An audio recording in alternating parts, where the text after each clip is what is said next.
تو یہ چیز فرشتوں میں نہیں ہے. تو اللہ نے یہاں پر خواہش دے کے ہم لوگ کا امتحان رکھا ہے.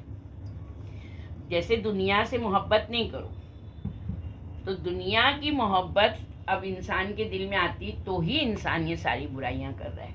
مگر عقل مند انسان جو ہے وہ دنیا سے کچھ نہیں لیتا ہے. اس کو پتہ ہے یہ دنیا کی چیز فانی ہے اور میں کتنے دن زندہ رہوں گا، مجھے تو مرنا ہے. تو وہ اپنی دنیاوی خواہشات سے اپنے آپ کو بہت دور رکھتا ہے.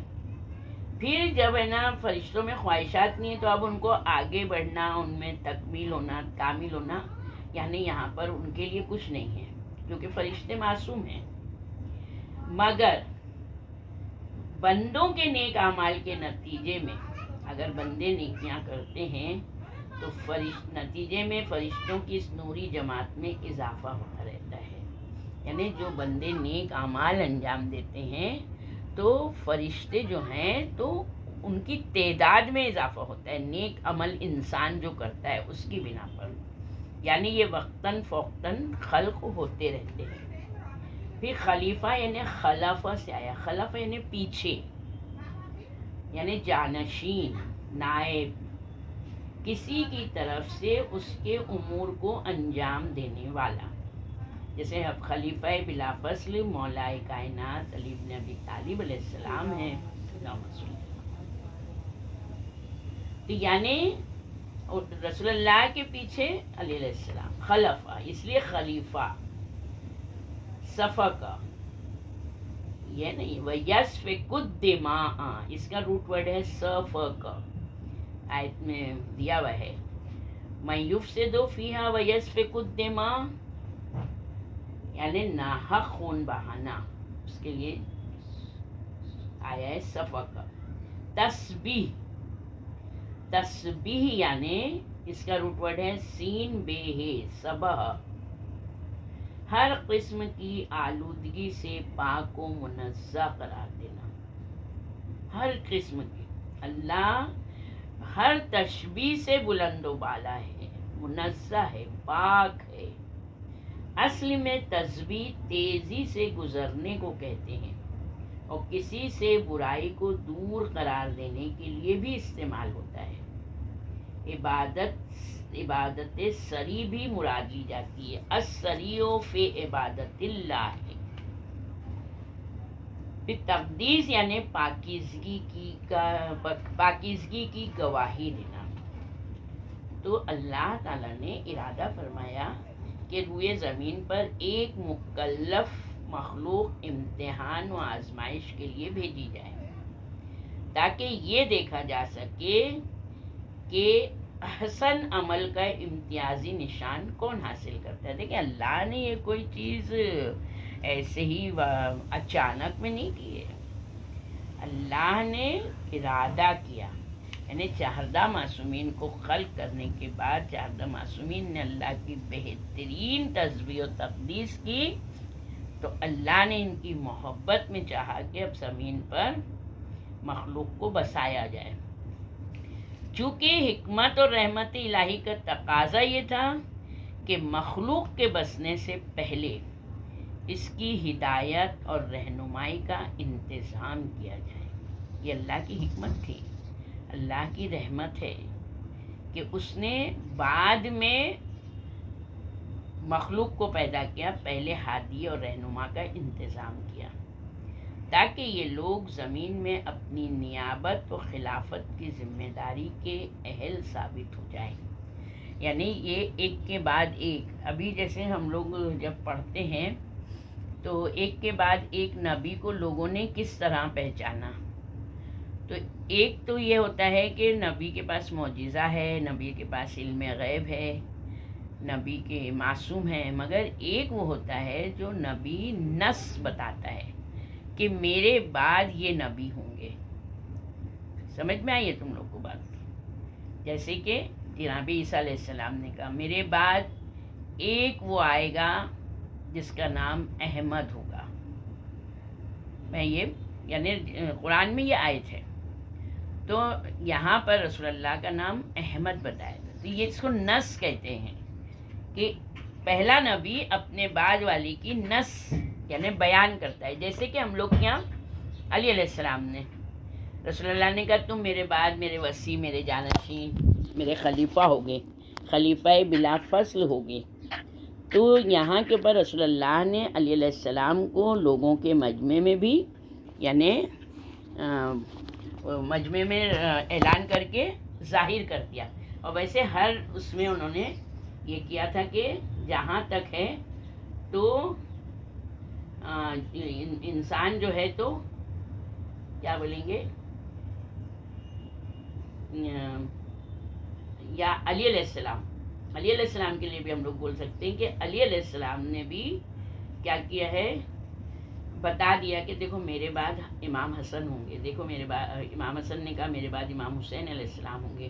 پھر امام حسین علیہ السلام نے بتا دیا تھا کہ سید سجاد آئیں گے کربلا سے، یعنی تمہارا چوتھا امام سید سجاد، یعنی یہ اس کو نص بولتے ہیں. تو اس ایک کے بعد ایک یہ ذمہ داری نے نیابت اور خلافت کی ذمہ داری کے اہل ثابت ہوں.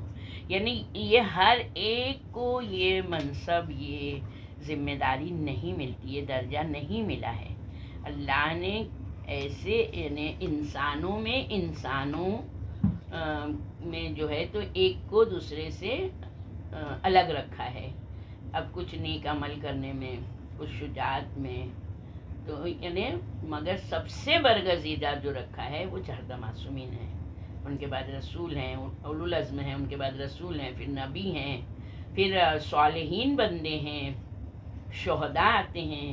اس طرح سے اللہ نے ایک درجے رکھے ہیں.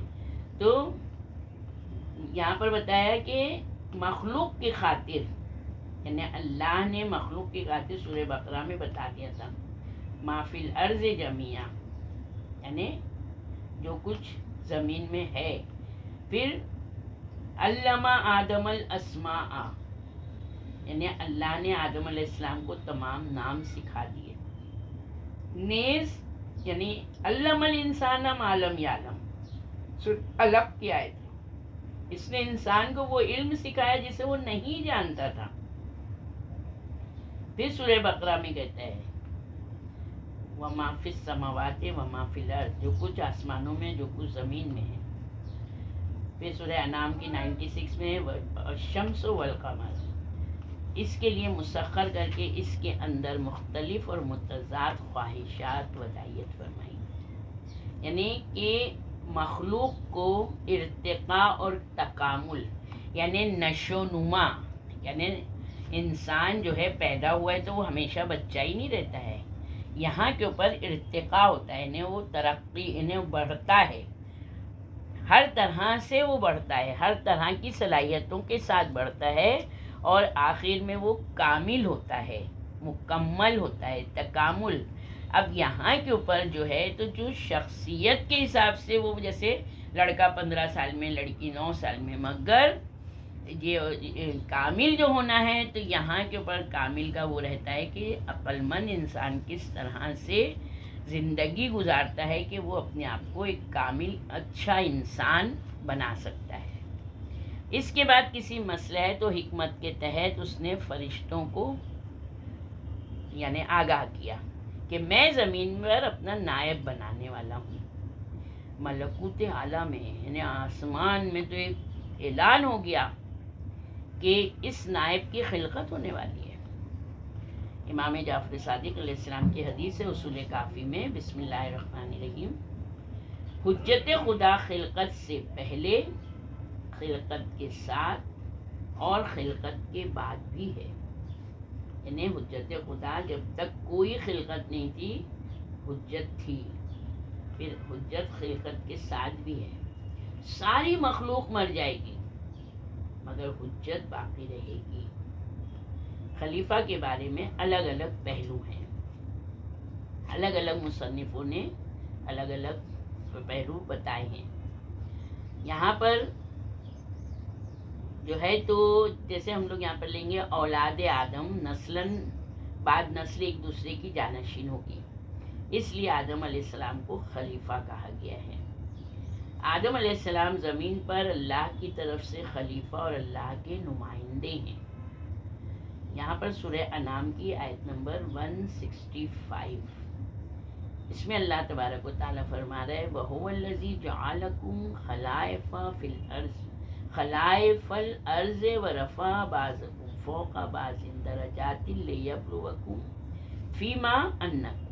فِيمَا آتَاكُمْ، وہی ہے جس نے تمہیں زمین میں نائب بنایا ہے، تم میں سے بعض پر بعض کے درجات بلند کیے تاکہ جو کچھ اللہ نے تمہیں دیا ہے اس میں وہ تمہیں آزمائے۔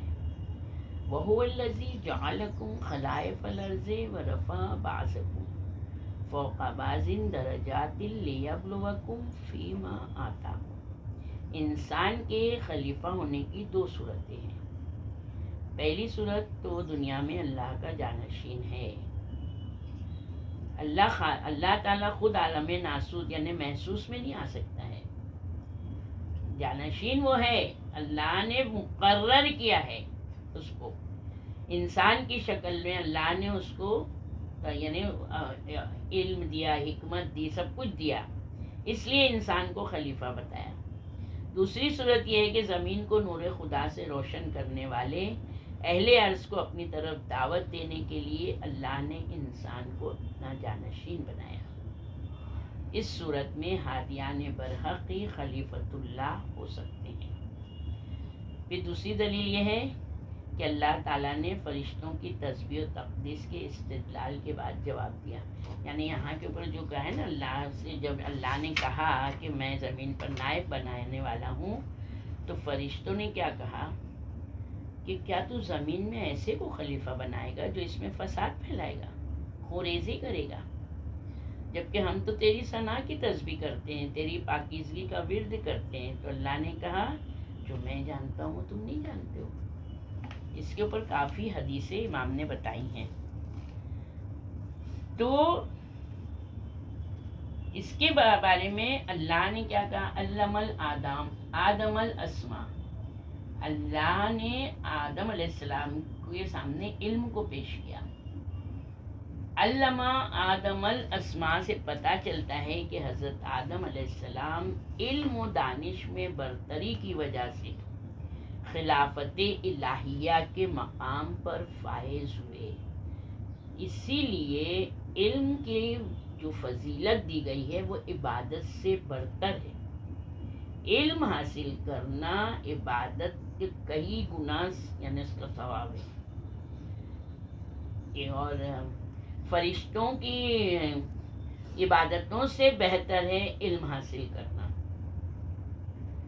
تو یہاں پر دیا ہے وَنَحْنُ نُسَبِّحُ بِحَمْدِكَ وَنُقَدِّسُكَ، یہ بات واضح ہوتی ہے کہ تسبیح اور تقدیس پر علم کو فضیلت حاصل ہے، اور وَيُفْسِدُ فِيهَا وَيَسْفِكُ الدِّمَاءَ سے معلوم ہوتا ہے کہ متضاد صفات یعنی ایک دوسرے کی جو برعکس ہوتی ہیں، اس مخلوق میں علم و قابلیت دینے کی راہ میں فساد و خون خرابہ، یہ سب علم کی فضیلت اپنی جگہ برقرار رہتی ہے۔ یعنی جس طرح سے ہمارے مخلوق کے پاس علم ہے، اسی طرح سے مخلوق کے پاس صفات یعنی جو ضد ہوتی ہے، یعنی ابھی میں نے کہا کہ یہ چیز اتنی کرو، بولے نہیں اس سے زیادہ کرو، یعنی انسان میں ضد کا مادہ ہوتا ہے، تو ضد کے مادے کی وجہ سے انسان میں جو ہوتا ہے تو فساد ہوتا ہے۔ علم ہے ان کے پاس، اس کے باوجود فساد ہو رہا ہے، کیوں ہو رہا ہے؟ کیونکہ ان میں ایک ایسی صفت ہے کہ جو ضد کے بارے میں آتی ہے۔ پھر یہاں پر یہ سوال اٹھایا کہ فرشتوں کو کیسے علم ہوا کہ بنی نوع انسان کی خلافت سے روئے زمین پر فساد اور خون و خرابہ ہوگا؟ تو یہاں پہ کچھ ان لوگوں نے مفسرین نے بتائی ہے یہ کہ نمبر 1 ہے فرشتے زمین پر چلنے والی سابقہ مخلوقات، یعنی جو پہلے آدم علیہ السلام کے پیدا ہونے سے پہلے جو مخلوقات تھی اس بات کو دیکھ چکے تھے۔ خدا نے دوسرا نمبر ہے خدا نے انہیں پہلے بتا دیا تھا۔ تیسرا ہے ملائکہ خود سمجھ گئے تھے کہ مادی مخلوق متضاد اور مختلف قوتوں کی، یعنی ایک کمزور ہے ایک طاقتور ہے، ایک بیمار ہے ایک صحت مند ہے، ایک گورا ہے تو ایک کالا ہے. تو اس طرح سے جو ان میں مختلف صفتیں ہیں، جو یعنی تضاد جو پایا جاتا ہے، اس میں اگر جذبہ ایثار ہے یعنی قربان ہونے کا جذبہ ہے تو جذبہ انتقام بھی ہے، یعنی انتقام لینے کی بھی اس میں جذبہ ہے. رحم کا مادہ پایا جاتا ہے تو غضب کی خصلت بھی ہے، اگر ہم رحم کرتے ہیں تو ہم میں غصہ بھی ہے. تو روئے زمین پر مختلف خواہشات کی جنگ رہے گی، یعنی جنگ جو ہوتی ہے وہ خواہشات کی بنا پر ہوتی ہے.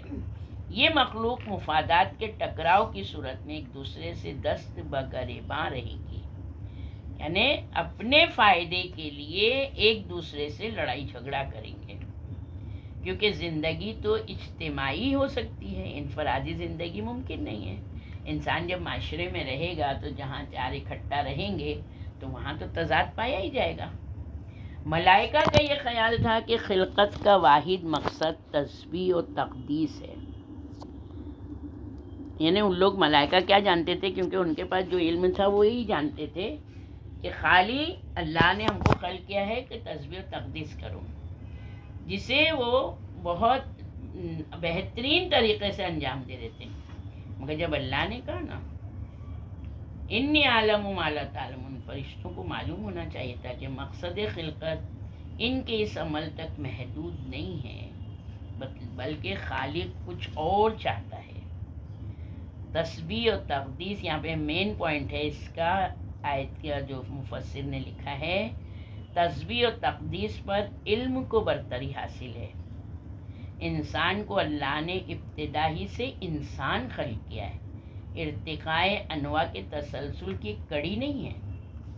یعنی یہاں کے اوپر ہر طرح سے اللہ نے ان کو مکمل کامل پیدا کیا ہے. ان میں وہ جذبات رکھے ہیں کہ وہ ہر ایک چیز کو حاصل بھی کرنے کی ان میں صلاحیت ہے. اللہ جو ان کو بتا رہے نا تو وہ چیز کی بھی ہے. اب ہم لوگ لیتے ہیں تفسیر نور الثقلین میں بہت اچھی اچھی حدیثیں. یہاں پر امام نے اس چیز کو واضح کیا ہے جو ملائکہ نے اعتراض کیا تھا اور کس طرح سے امام نے اس کو بتایا ہے. نہج البلاغہ میں علی علیہ السلام کا فرمان ہے، اللہم صلی علی محمد. جب اللہ تعالیٰ اپنی زمین کو بچھا چکا، ہم لوگ نے اس سے پہلے پڑھا ہے زمین کو بچھایا گیا ہے، ابھی 25 ذکر زمین کو دہو الارض اسی دن ہے، اپنے حکم کو جاری کر چکا تو اس نے آدم علیہ السلام کو اپنی مخلوق کا منتخب فرد بنایا، اسے اپنی پہلی خلقت قرار دیا. پھر عیون اخبار الرضا میں امام علی رضا علیہ السلام سے روایت ہے، آپ نے اپنے آبائے طاہرین کی سند سے فرمایا کہ علی علیہ السلام سے روایت ہے، ایک دن میں نبی اکرم صلی اللہ علیہ وآلہ وسلم کے ساتھ مدینے کی ایک گلی میں چل رہا تھا. ایک اونچا پورا لمبا گھنی داڑھی والے بزرگ ہم کو ملے جن کے شانے بہت چوڑے تھے. انہوں نے نبی اکرم صلی اللہ علیہ وآلہ وسلم پر سلام کیا، انہیں خوش آمدید کہا. پھر وہ میری طرف متوجہ ہوئے. انہوں نے مجھے سلام کرتے ہوئے کہا، السلام علیکہ یا رابع الخلفاء ورحمۃ اللہ وبرکاتہ. چوتھے خلیفہ آپ پر سلام ہو اور اللہ کی رحمتیں اور برکتیں ہوں. پھر وہ رسول خدا صلی اللہ علیہ وآلہ وسلم کی طرف متوجہ ہوئے اور کہا، یا رسول اللہ کیا ایسا نہیں ہے؟ حضرت نے فرمایا، جی ہاں ایسا ہی ہے. یہ کہہ کر وہ چلے گئے. میں نے رسول خدا سے عرض کیا، یا رسول اللہ یہ بزرگ کون تھے اور آپ نے ان کی کس بات کی تصدیق کی ہے؟ تو رسول اللہ نے فرمایا، الحمدللہ تم واقعی چوتھے خلیفہ ہو، کیونکہ پہلی خلافت آدم علیہ السلام کی ہے، دوسری خلافت داؤد علیہ السلام کی ہے، تیسری خلافت ہارون علیہ السلام کی ہے. اللہ تعالیٰ نے اپنی کتاب میں فرمایا، انی جاعل فی الارض خلیفہ، میں زمین میں خلیفہ بنانے والا ہوں. اس فرمان کے تحت حضرت آدم علیہ السلام خلیفہ بنے. اللہ تعالیٰ نے فرمایا یا داؤد انا جعلناک خلیفۃ فی الارض، داؤد ہم نے تجھے زمین پر خلیفہ بنایا، لہٰذا داؤد دوسرے خلیفہ بنے۔ حضرت موسیٰ علیہ السلام نے اپنے بھائی ہارون کو خلیفہ مقرر کیا تھا، جیسا کہ اللہ تعالیٰ نے حضرت موسیٰ علیہ السلام کے قول کو نقل کرتے ہوئے فرمایا اخلفنی فی قومی و اصلح، تم میری قوم میں میرے خلیفہ بن جاؤ، اصلاح کرو، لہٰذا تیسرے خلیفہ ہارون علیہ السلام ہیں۔ اللہ تعالیٰ نے فرمایا وَأَذَانٌ مِّنَ اللَّهِ وَرَسُولِهِ إِلَى النَّاسِ يَوْمَ الحج الأکبر، اللہ اور اس کے رسول کی طرف سے حج اکبر کے دن لوگوں کے سامنے اعلان کیا جاتا ہے، اور خدا اور رسول کے حکم کا مبلغ تو ہے، تو ہی میرا وسیع، میرا وزیر، میرا قرض ادا کرنے والا، میری طرف سے احکام پہنچانے والا، تجھے مجھ سے وہی منزلت حاصل ہے جو ہارون کو موسیٰ سے حاصل تھی، مگر میرے بعد کوئی نبی نہیں ہوگا، تو چوتھا خلیفہ ہے، جیسا کہ بزرگ نے تجھ سے کہا ہے۔ جانتے ہو یہ بزرگ کون تھے؟ میں نے کہا میں نہیں جانتا۔ حضرت نے فرمایا وہ تمہارے بھائی حضرت خضر علیہ السلام تھے۔ اللہم صلی اللہ محمد۔ کتاب عیون الاخبار الرضا میں ہے، محمد بن سنان نے امام علی رضا علیہ السلام کو ایک خط لکھا جس میں اس نے کچھ احکام شریعت کی علت اور اسباب دریافت کیے۔ امام نے مسائل کا جواب لکھا اور اس جواب میں آپ نے طواف بیت اللہ یعنی خانہ کعبہ کے طواف کی مصلحت بیان کرتے ہوئے فرمایا جب اللہ تعالیٰ نے حضرت آدم کی خلافت کا اعلان کیا تو فرشتوں نے کہا کیا تو اسے خلیفہ بنائے گا جو زمین میں فساد کرے گا، خون بہائے گا؟ بعد میں فرشتوں کو اپنے رویے پر ندامت ہوئی، اپنی خطا کی معافی کے لیے عرش کے گرد جمع ہوئے، انہوں نے اللہ سے مغفرت طلب کی۔ پھر اللہ نے چاہا کہ عرش کی طرح ایک اور جگہ بھی ہونا چاہیے جہاں خطا کار جمع ہو کر اپنی غلطیوں کی معافی مانگے۔ اسی لیے اللہ تعالیٰ نے عرش کے عین سیدھ میں چوتھے آسمان پر ایک مکان بنوایا جس کا نام زیرہ ضاد ر الف ہے رکھا گیا۔ پھر آسمان دنیا پر زراح کے سیدھ میں ایک مکان بنوایا جس کا نام معمور رکھا گیا۔ پھر بیت المعمور کی عین سیدھ میں یہ گھر کعبہ بنوایا۔ آدم علیہ السلام کو حکم دیا کہ وہ اس کا طواف کریں، چنانچہ آدم علیہ السلام نے طواف کیا، اللہ تعالیٰ نے اس کی توبہ قبول کی اور روز قیامت تک طواف کعبہ کو گناہوں کی بخشش کا ذریعہ بنایا۔ خصال میں رسول اکرم صلی اللہ علیہ وآلہ وسلم سے منقول ہے کہ آپ نے فرمایا روز جمعہ تمام دنوں کا سردار ہے، وہ خدا کی نظر میں یوم الاضحیٰ اور یوم الفطر سے بھی افضل ہے۔ اس میں 5 خصوصیات پائی جاتی ہیں۔ مفسر کو 3 خصوصیت ملی، چوتھی اور 5ویں نہیں ملی۔ اب وہ خصال میں ہے یا نہیں ایسے یہ نہیں معلوم ہے۔ اسی دن پہلی خصوصیت جمعہ کی ہے کہ اسی دن اللہ نے آدم علیہ السلام کو پیدا کیا، اسی دن آدم علیہ السلام کو زمین پر اتارا گیا اور اسی دن آدم علیہ السلام کی وفات ہوئی۔ چوتھا اور 5واں نہیں بتایا گیا۔ پھر اصول کافی میں محمد بن اسحاق کہتے ہیں میں نے امام کاظم علیہ السلام سے پوچھا کیا آپ مجھے ایسے شخص کی رہنمائی نہیں کرتے جس سے میں اپنے دین کے احکام حاصل کر سکوں؟ یعنی اتنا ضروری ہے اللہ کی حجت کا زمین پر ہونا۔ خود 7ویں امام اس وقت حجت خدا ہیں، مگر محمد بن اسحاق کریں تو 7ویں امام نے فرمایا یہ علی رضا موجود ہے۔ میرے والد میرا ہاتھ سے پکڑ کر مجھے قبر پیغمبر پر لے گئے، انہوں نے کہا بیٹا اللہ نے فرمایا انی جاعل فی الارض خلیفہ، یاد رکھو جب اللہ کوئی بات کرتا ہے تو اسے پورا کرتا ہے۔ یعنی ہو سکتا ہے کہ محمد بن اسحاق کے دل میں امامت کے بارے میں شک ہوگا تو ان کے بابا نے ان کے شک کو دور کیا کہ دیکھو اللہ نے کہہ دیا ہے میں زمین پر خلیفہ بنا رہا ہوں، تو یعنی یہ خلافت ہمیشہ کے لیے ہے، خالی آدم علیہ السلام تک محدود نہیں ہے۔ یعنی ہم لوگ نے پہلے ہی کر لیا ہے کہ خلیفہ بولتے ہی اس کو ہے کہ یہ منصب، یہ ذمہ داری، یہ جو ہے تو یہ نسل در نسل چلتی رہے، خلافت کا سلسلہ۔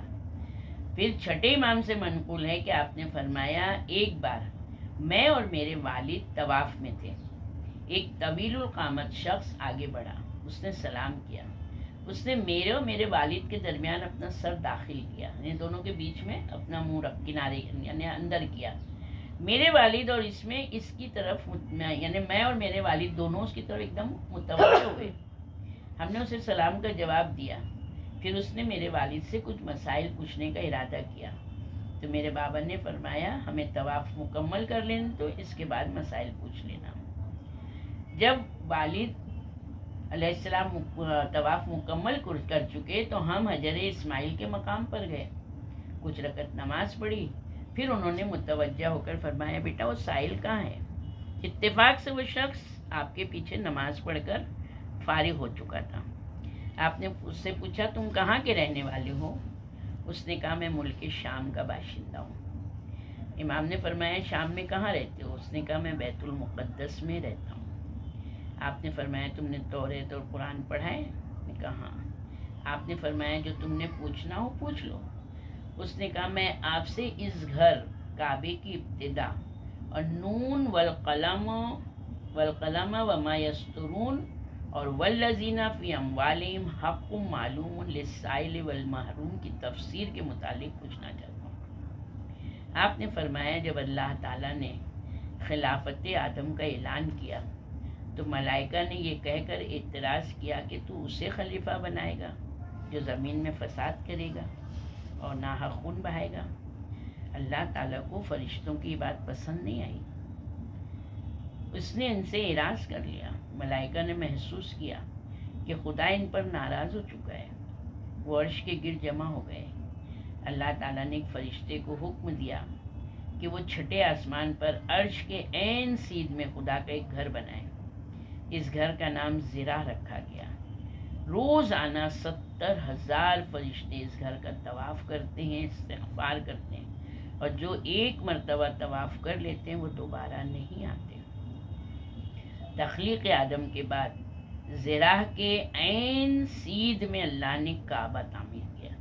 جب آدم علیہ السلام زمین پر اترے تو اسے اس گھر کی مرمت کا حکم دیا۔ پھر اللہ تعالیٰ نے آدم علیہ السلام اور ان کی اولاد کے لیے کعبے کو ہی مقام طواف قرار دیا۔ جس طرح سے اہل آسمان کے لیے زراح مقام طواف ہے، اسی طرح سے انسانوں کے لیے کعبہ مقام طواف ہے۔ یہ سن کر سائل نے کہا فرزند رسول آپ نے سچ فرمایا ہے۔ علی ابن ابراہیم میں اپنی اسناد سے چھٹے امام علیہ السلام سے روایت ہے کہ میں اپنے والد کے ساتھ مقام حجر اسماعیل پر موجود تھا۔ میرے والد نماز میں مصروف تھے، ایک شخص ان کے قریب آ کے بیٹھ گیا۔ جب میرے والد نماز سے فارغ ہوئے تو اس نے ان پر سلام کیا اور کہا میں آپ سے ایسی 3 باتیں پوچھنا چاہتا ہوں جنہیں صرف آپ جانتے ہیں یا آپ کے علاوہ صرف اور ایک شخص جانتا ہے۔ میرے والد نے فرمایا پوچھو جو تمہیں پوچھنا ہے۔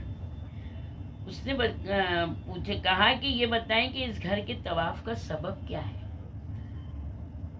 تو میرے والد نے فرمایا جب اللہ نے خلافت آدم کا اعلان کیا فرشتوں نے اعتراض کیا، اللہ ان پر غضبناک ہوا۔ فرشتوں نے خدا سے توبہ کی درخواست کی۔ اللہ نے ان سے فرمایا تم اپنی توبہ کے لیے زراح یعنی بیت المعمور کا طواف کرو۔ فرشتوں نے 7 سال تک اس کا طواف کیا ہے۔ 7 سال! ہم لوگ تو کتنی بڑی ہم سے گناہ ہو جائے ہم کلے پہ 2-3 ہاتھ مار لیتے ہیں، ہم نے توبہ کر لی۔ ابھی خالی فرشتوں نے کوئی گناہ نہیں کیا تھا، خالی فرشتوں نے جب اللہ نے کہا تھا تو وہ بھی فساد و فتنے کی وجہ سے انہوں نے اعتراض کیا تھا۔ تو 7 سال طواف کیا، اپنے الفاظ کی معافی طلب کرتے رہے۔ پھر اللہ نے ان کی توبہ قبول کی، ان سے راضی ہوا۔ چنانچہ طواف کا آغاز یہیں سے ہوا۔ پھر پھر اللہ تعالیٰ نے بیت المعمور کے عین نیچے کعبہ شریف بنوایا تاکہ بنی آدم سے جب کوئی غلطی ہو تو وہ آ کر اس گھر کا طواف کریں، اپنے گناہ معاف کروائیں۔ یہ سن کر سائل نے کہا آپ نے سچ فرمایا۔ اسی طرح بصائر الدرجات، اس میں بھی بہترین حدیثیں ہیں۔ زرارہ سے منقول ہے، بہت اچھی حدیث ہے یہ۔ زرارہ امام محمد باقر علیہ السلام کی خدمت میں آئے، اللہم صلی اللہ، آپ نے مجھ سے احادیث شیعہ کے متعلق دریافت فرمایا تو میں نے کہا میرے پاس بہت سے شیعہ حدیث موجود ہیں، لیکن اب میں چاہتا ہوں کہ انہیں آگ میں جھونک دوں۔ یعنی زرارہ کہہ رہے ہیں پانچویں امام سے، امام نے کہا وہ کیوں، جو حدیث تمہیں ناگوار ہو ذرا وہ بیان تو کرو، کون سی حدیث تم کو ناگوار لگ رہی ہے؟ اس وقت میرے دل میں بہت سے آدمیوں کی حدیث کھٹکی، یعنی میں نے کہا کہ احادیث شیعہ میں ہے کہ حضرت آدم سے قبل کئی آدم گزر چکے ہیں۔ میں نے کہا یہ حدیث ناقابل قبول ہے۔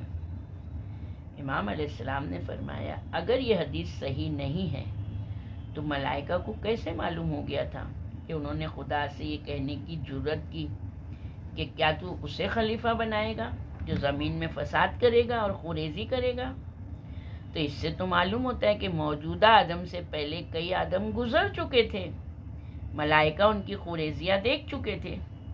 اگر پہلے کوئی آدم نہ ہوتا تو ملائکہ کو کیسے پتہ چلتا کہ اس کی نسل فساد کرے گی، خوریزی کرے گی؟ یعنی امام نے مطمئن کیا زرارہ کو۔ علل الشرائع میں علی علیہ السلام سے منقول ہے، اللہ تعالیٰ نے قوم جنات اور قوم نسناس، یاد رکھو یہ جنات اور قوم نسناس کی پیدائش کے 7,000 سال بعد ارادہ کیا کہ وہ ایک مخلوق کو اپنے دست قدرت سے پیدا کرے۔ اس نے تخلیق آدم کا ارادہ کیا تو اس کی پیدائش سے پہلے اللہ نے آسمانی حجاب ہٹا دیے، ملائکہ سے فرمایا کہ تم زمین پر رہنے والی میری مخلوق جن اور نسناس کو دیکھو۔ یعنی آدم علیہ السلام کی جب ارادہ کیا نا کہ میں آدم علیہ السلام کو خلق کروں تو اس وقت اللہ نے ابھی کو خلق نہیں کیا تھا، مگر فرشتوں پہ سے پردے ہٹائے، حجاب ہٹائے، کہا دیکھو ذرا یہ زمین پہ کیا ہے۔ جب ملائکہ نے دیکھا تو وہ خدا کی نافرمانی خوریزی میں مصروف ہیں۔ ملائکہ کو ان کا یہ عمل دیکھ کے بہت غصہ آیا، اپنے آپ پہ قابو نہیں رکھ سکے۔ انہوں نے اللہ سے درخواست کی خدایا تو غالب ہے، قاہر ہے، جبار ہے، قادر ہے، عظیم الشان ہے، یہ تیری ذلیل مخلوق زمین پر رہ کے تیری نافرمانی کر رہی ہے، جبکہ تیرے قبضے اختیار میں ہیں، یہ لوگ تیرا رزق کھا رہے ہیں، تیری عطا کردہ عافیت سے مستفید ہو رہے ہیں، اس کے باوجود وہ اتنے بدترین کام انجام دے رہے ہیں۔ تو صاحب قوت ہو کر بھی خاموش ہے، تو نہ تو ان پر کوئی اپنا غضب نازل کرتا ہے، نہ ہی ان سے انتقام لیتا ہے، جبکہ ہم تو اس پر صبر نہیں کر سکتے۔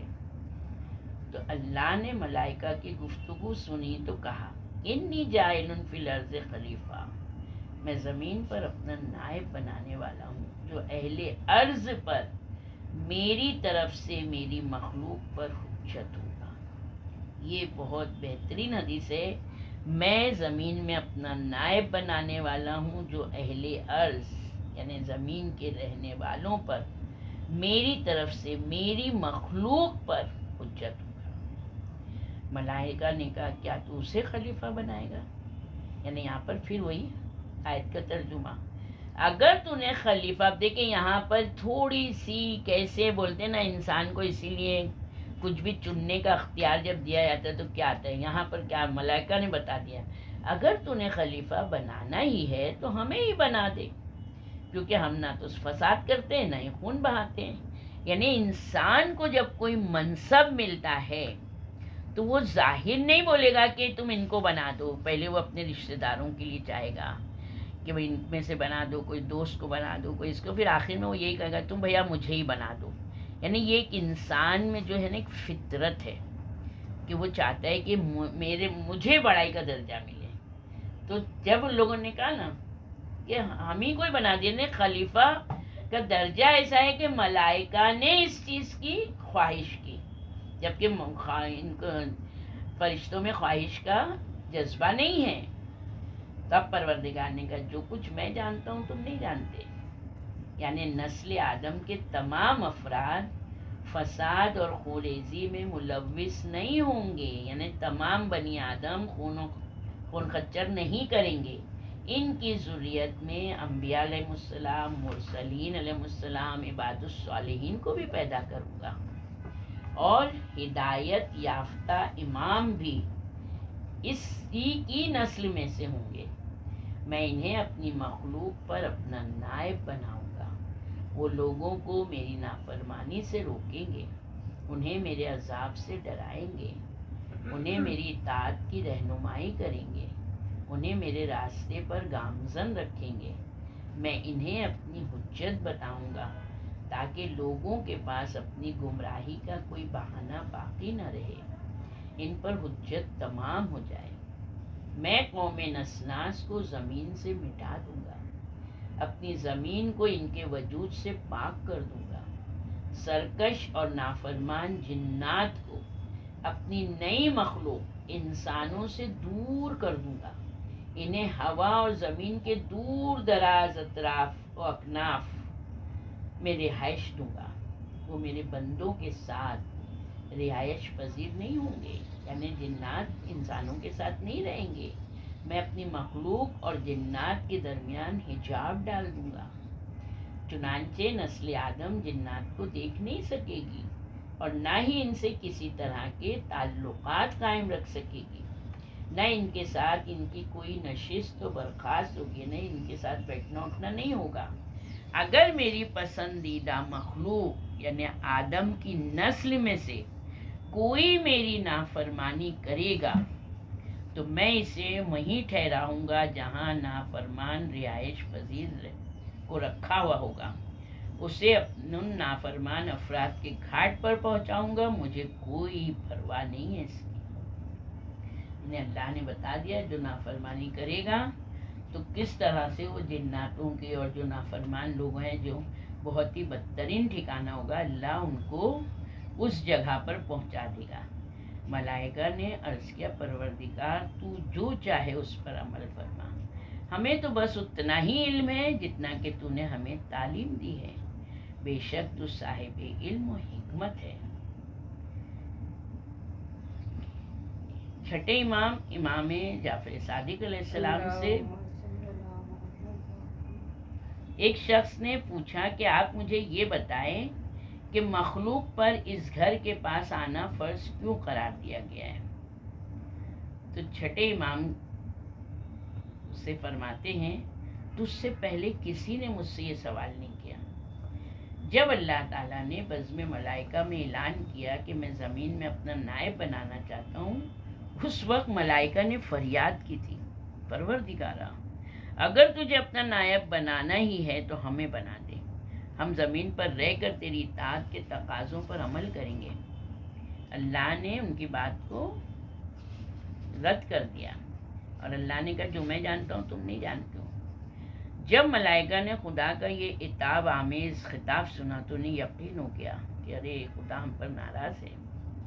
وہ معافی طلب کرنے کے لیے عرش کے گرد جمع ہوئے، طواف کرنے لگے.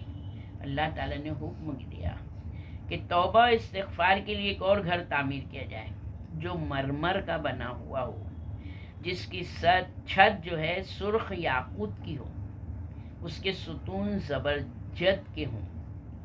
چنانچہ حکم خدا پر وہ گھر بن گیا.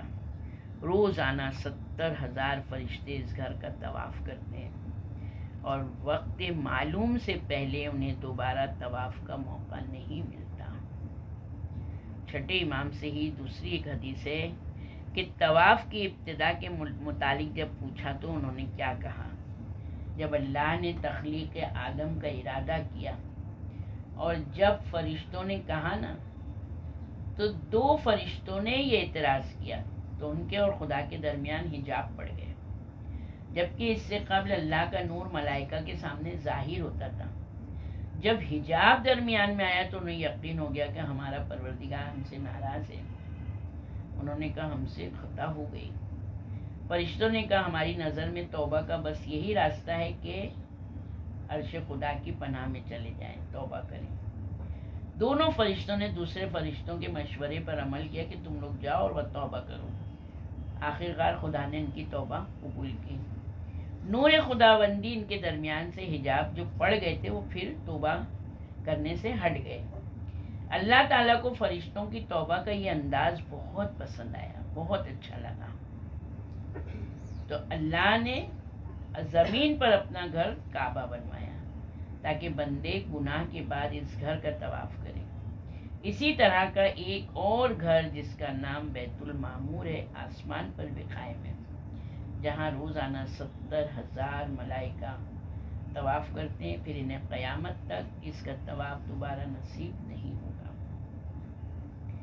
ابو حمزہ صومالی امام زین العابدین سے انہوں نے پوچھا کہ طواف میں 7 چکر کیوں مقرر کیے گئے؟ تو چوتھے امام فرماتے ہیں جب اللہ تعالیٰ نے خلافت آدم کا اعلان کیا تھا تو فرشتوں نے کہا تھا کہ کیا تو اسے اپنا نائب بنائے گا جو زمین میں فساد کرے گا، ناحق خون بہائے گا؟ تو اللہ تعالیٰ نے جواب میں فرمایا جو کچھ میں جانتا ہوں تم نہیں جانتے ہو.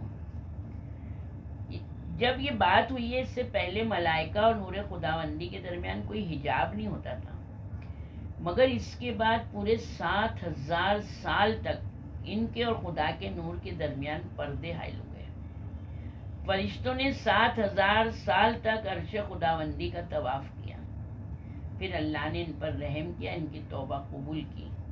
اللہ نے چوتھے آسمان پر توبہ اور طواف کے لیے بیت المعمور قائم کیا، ملائکہ کے جمع ہونے کا مقام فرمایا. اللہ نے بیت المعمور کے عین نیچے بیت الحرام یعنی کعبہ قائم کیا. اسے انسانوں کے لیے جمع ہونے کا مقام بنایا، اسے مقام امن بنایا. فرشتوں نے 7,000 سال تک طواف کیا تھا. اللہ تعالیٰ نے ہر 1000 سال کے بدلے میں 1 چکر مقرر کیا، اسی لیے طواف کے 7 چکر مقرر کیے گئے. عیون اخبار الرضا میں حسین بن بشار کا بیان ہے. میں نے امام علی رضا علیہ السلام سے پوچھا جو چیز ابھی تک پیدا ہی نہیں ہوئی کیا اللہ اس کی پیدائش سے پہلے اس کے حال اور اوصاف سے باخبر ہوتا ہے؟ امام علیہ السلام نے فرمایا اللہ اشیاء کے منصع شہود پر آنے سے پہلے ان کے حالات اور کیفیات کو جانتا ہے. سورہ جاسیہ میں کی آیت نمبر 29 میں اللہ فرما رہا ہے اِنَّا كُنَّا نَنْتَنسِخُ مَا كُنْتُمْ تَعْمَلُونَ، ہم تمہارے اعمال کو برابر لکھوا رہے تھے. اللہ تعالیٰ نے اہل دوزخ کے متعلق سورہ انعام کی 28ویں آیت میں فرمایا وَلَوْ رُدُّوا لَعَادُوا لِمَا نُهُوا عَنْهُ وَإِنَّهُمْ لَكَاذِبُونَ، اگر انہیں دنیا میں پلٹا بھی دیا جائے تو پھر بھی وہی اعمال دہرائیں گے جن سے انہیں روکا گیا ہے، یقیناً وہ جھوٹے ہیں.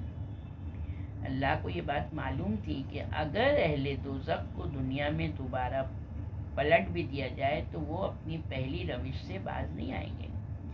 اسی طرح سے جب ملائکہ نے خلافت آدم کے اعلان کے وقت کہا تھا نسل آدم فساد کرے گی، ناحق خون ریزی کرے گی، تو اللہ نے بتایا کہ آدم میں جو جانتا ہوں تم نہیں جانتے ہو.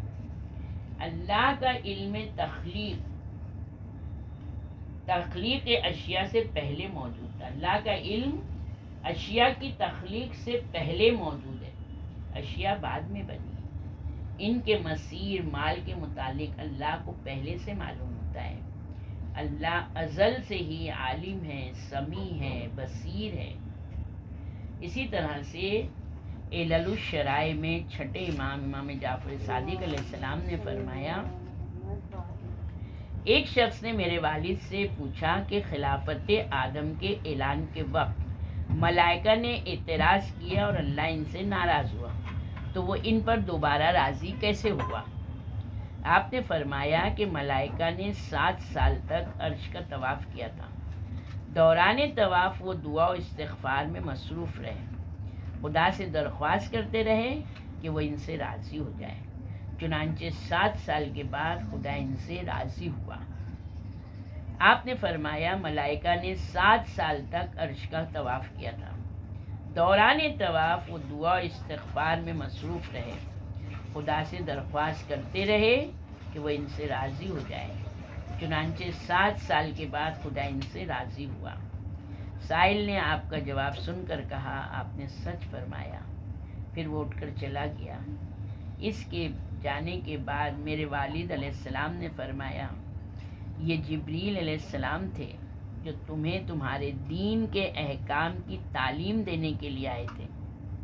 انہیں حدیث ہی کافی اور لمبی ہے، مگر امام یہاں پر مفسر نے اتنا ہی بیان کیا ہے۔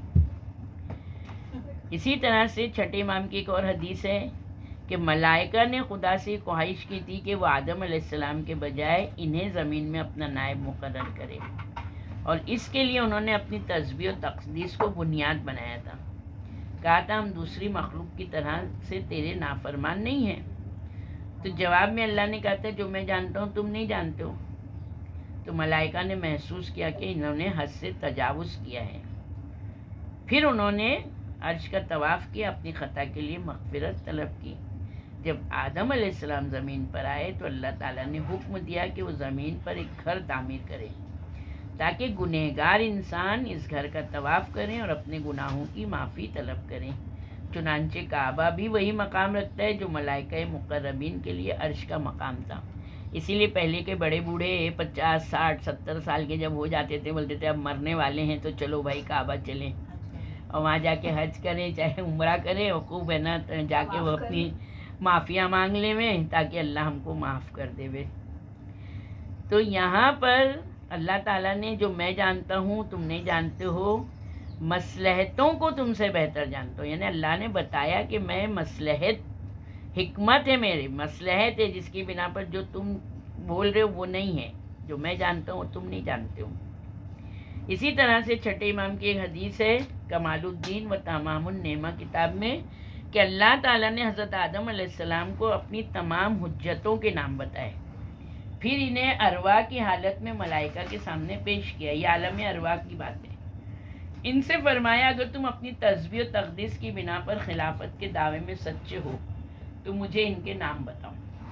ملائکہ نے عرض کی تو پاک ہے، ہمارے پاس صرف اتنا علم ہے جتنا تو نے ہمیں سکھایا ہے، بے شک تو صاحب علم و حکمت ہے۔ پھر اللہ نے آدم علیہ السلام سے کہا نام بتاؤ۔ آدم علیہ السلام نے ان ہستیوں کے نام بتائے تو ملائکہ کو معلوم ہوا کہ یہ ذات طاہرہ ہماری بنسبت خلیفۃ اللہ اور حجت اللہ بننے کی زیادہ حقدار ہے۔ اس کے بعد اللہ نے ان ہستیوں کو ملائکہ کی نظروں سے غائب کر دیا۔ ملائکہ کو ان کی ولایت اور محبت کا حکم دیا اور ملائکہ سے فرمایا کیا میں نے تم سے نہیں کہا تھا کہ میں آسمانوں اور زمین کی چھپی ہوئی چیزوں کو جانتا ہوں؟ جو کچھ تم ظاہر کر رہے ہو، جو کچھ تم چھپا رہے ہو، میں اس کو بھی جانتا ہوں۔ پھر یہاں پر چھٹے امام سے پوچھا گیا کہ آدم علیہ السلام کو کن چیزوں کے نام کی تعلیم دی گئی تھی؟